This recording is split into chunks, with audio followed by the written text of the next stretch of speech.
ganância, ela não produzirá a maledicência, ela não produzirá o homicídio, a violência, porque a semente de Deus é a semente da paz. Jesus disse: a minha paz vos dou, não como o mundo vos dá. Então, essa é a semente de Deus. E a palavra de Deus, quando ela é pregada, ela está sendo semeada. E a Bíblia diz que se ela cair em terra boa, ela vai germinar, e ela vai crescer e vai dar fruto. O seu coração é uma terra boa ou não? Você tem dado o devido valor para a palavra ou não? O seu coração é uma terra, e nela está sendo jogada a semente nesta manhã. Mas se você não cuidar da semente, se você não regar a semente, se você não escutar a palavra de Deus, se você não exercitar o que está nas Escrituras, virá então as aves do céu e roubarão aquela semente do seu coração. E Deus, quando Ele trabalha plantando, saiba você, que Satanás também planta a semente. Como assim, pregador? Satanás também planta a semente dele. As duas sementes, elas andam juntas ao mesmo tempo. Uma é a verdadeira, é o trigo, que é de Deus, e a outra é o joio, que anda junto com o trigo. E Deus falou, Jesus falou, que o trigo vai ser separado do joio na hora da ceifa. É ali que vai ser separado. E Ele disse, inclusive, para deixar crescer os dois juntos, para que não venha arrancar o joio e arranque o trigo também. Então, nem todo aquele que diz, Senhor, Senhor é meu, disse Jesus, nem todo aquele que diz, eu expulsei demônios, eu fiz uma obra em teu nome, eu não vos conheço, disse Jesus. Por quê? Porque não é trigo, é joio. E as duas sementes, elas professam ser religiosas. A semente verdadeira, sem dúvida, ela é uma semente que faz as coisas que estão na Bíblia, e ela é uma semente religiosa. Mas a semente falsa, ela também é religiosa. Sabia disso? Ela é religiosa. Em Gênesis, ali está o exemplo de que Deus plantou a sua semente quando Ele criou o homem. O homem não foi feito para morrer, mas para ter vida eterna. Mas Satanás, ele também plantou a sua semente no Éden. Mas o que cada semente produziu? Abel, sendo uma semente de Deus, tendo a semente de Deus, a revelação, o que ele produziu? O sacrifício perfeito, de acordo com a revelação, e Deus aceitou o seu sacrifício. Mas Caim, como não era uma semente de Deus, foi uma semente plantada por Satanás. Ele produziu um culto bonito, belo, lindo aos olhos humanos, um altar cheio de frutas, verduras, do melhor da terra. Mas a falta de revelação produziu o primeiro homicídio. Porque Caim foi o primeiro homicida. A semente de Satanás produziu morte, produziu inveja. Ele invejou o seu irmão e ele atentou contra a semente de Deus. E sempre foi assim. A falsa semente sempre perseguiu a verdadeira semente. Desde o início foi assim. Jesus, sendo o Messias prometido, cumprindo as promessas de Isaías, foi perseguido pela falsa semente, pela raça de víboras que eram os religiosos da época, os fariseus. E depois, quando a igreja continuou através dos apóstolos, todos os apóstolos foram perseguidos pela falsa semente. E assim foi, passando as eras. No ano 325, Satanás plantou mais uma falsa semente que haveria de trazer morte, não só morte da carne, mas morte espiritual para aqueles que tratam ser religiosos. Então, no ano 325, Satanás, em mais uma manobra contra a verdadeira semente de Deus, pregou ali no concílio de Nicéia a grande mentira no concílio, a grande mentira da chamada Santíssima Trindade, que haveria de fazer frente ao verdadeiro batismo, a verdadeira semente que tinha sido plantada por Jesus em Mateus 28:19, que começou a ser colhida pelos apóstolos em Atos 2:38.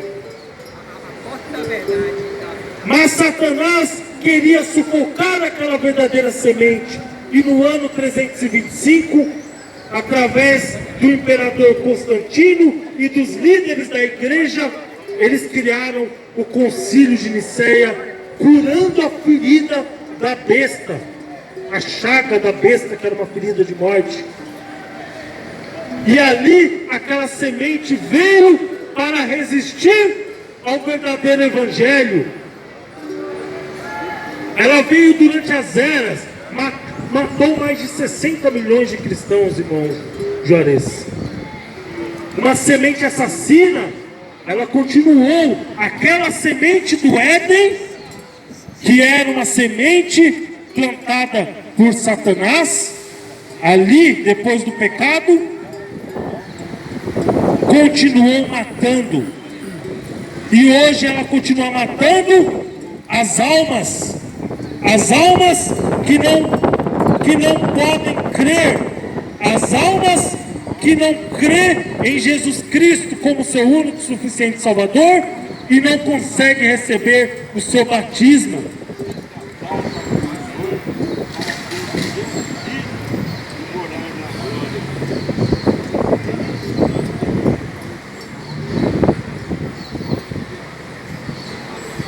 E eu queria ler aqui, a mensagem Adoção Espiritual, porque assim como foi no concílio de Nicéia, uma semente plantada, a semente da discrepância plantada no concílio de Nicéia, Deus mais uma vez plantou uma outra semente para combater a doutrina diabólica da Trindade. No século 20, Deus enviou o profeta Elias, conforme ele prometeu em Malaquias capítulo 4, versículos 5 e 6. E este profeta, ele veio trazer de volta a palavra original, restaurando todas as coisas. Era a semente de Deus, e esta semente está nas nossas mãos, gerando fruto hoje. Enquanto uma semente gera morte, a outra semente está gerando vida, e vida em abundância, e vida eterna. E este profeta pregou uma palavra intitulada Adoção Espiritual, e ele diz, e eu aproveito este momento para dizer isso, meu amigo, que toda a igreja do Deus vivo é edificada solenemente sobre a revelação espiritual do Senhor Jesus Cristo. Não importa o quão educado você seja, o quão inteligente você possa ser, o quão bem você possa conhecer a Bíblia, isso nada importa, isso de nada resolve. Satanás a conhece muito melhor que você. Você se vangloria por ter lido a Bíblia várias vezes? Satanás conhece mais a Bíblia do que você. e mesmo assim você não consegue crer e obedecer? Mas somente através da revelação, Deus, através do Espírito Santo, seu tutor, revelou a você que Ele te salva pela sua graça. Se Ele te mostrar nesta manhã, pela revelação, que este é o fim do seu sofrimento, este é o fim da sua doença, todos os demônios atormentadores nunca mais abalarão essa base, embora todo médico diga que está errado, pois sobre esta rocha edificarei minha igreja, disse Jesus, e as portas do inferno não prevalecerão contra ela. Com rocha, a revelação, embora seja contra, ainda assim não pode prevalecer. As portas do inferno não podem prevalecer contra a igreja de Deus vivo. Pois vindo o inimigo como uma corrente, o Espírito de Deus arvorará contra ele a sua bandeira. Todas as vezes, você vê, você entendeu? Agora, Jesus sendo revelado aos seus discípulos. Olha no jardim do Éden, quando Caim trouxe uma oferta em adoração, o mesmo que Abel, ele adorou, Caim adorava. Ele era religioso, ele ia na igreja. Ele pagou a igreja, ele se sacrificou, ele fez todos os atos religiosos, mais brilhantes, melhores, grandes. Foi para a televisão, pregou na televisão, fez um templo grande, assim foi Caim, filho de Satanás. Ele construiu um altar melhor, ele o fez mais bonito, ele colocou deslumbramento em sua adoração. Você vê esse esforço ainda operando entre os filhos de Adão? Ele colocou beleza nisso, com os frutos do campo e o grande lírio. E ele não apenas isso, mas ele adorou. Existe um caminho que parece certo ao homem, mas o que ele fez, o que Caim fez, ele adorou através do conhecimento. Ele não adorou por revelação. Ele não adorou. E é possível. Obtenha isso agora, ouça. Você pode adorar através do conhecimento, da teologia, do seminário. Você pode ir à igreja sabendo que deve fazê-lo. Às vezes você vai à igreja, mas ir à igreja dessa maneira é adorar em vão. É vão você ir na igreja para adorar da maneira que Caim adorou, sem revelação. Mas quando algo acontece em seu coração, que faz você amar a Deus de tal maneira que você não pode ficar longe da igreja. Essa é a revelação que Deus revela. Deus revela ao coração do homem, e quando Ele revela ao seu coração que Ele é o único suficiente Salvador, que Ele é o único Deus, de que não há três deuses distintos, conforme diz a Trindade, de que Ele é o Pai, o Filho e o Espírito Santo, manifestado das três formas. Quando Ele revela seu coração, você vai à igreja através da revelação, e não apenas como o altar de Caim, um altar bonito. Pense nisso nesta manhã. Qual semente você tem produzido? Qual semente você tem plantado? Porque aquilo que você plantou, certamente você vai colher. Eu não posso passar a vida inteira me alimentando da forma errada e achar que eu não vou ter uma doença. Eu não posso passar a vida inteira com um cigarro na mão, achando que um dia eu não vou adquirir um câncer. Você tem plantado, mas o que você plantou, você vai colher. Abandone as coisas do mundo, abandone o pecado, crê em Jesus Cristo. Ele pode te resgatar e plantar no seu coração a semente verdadeira do Espírito Santo.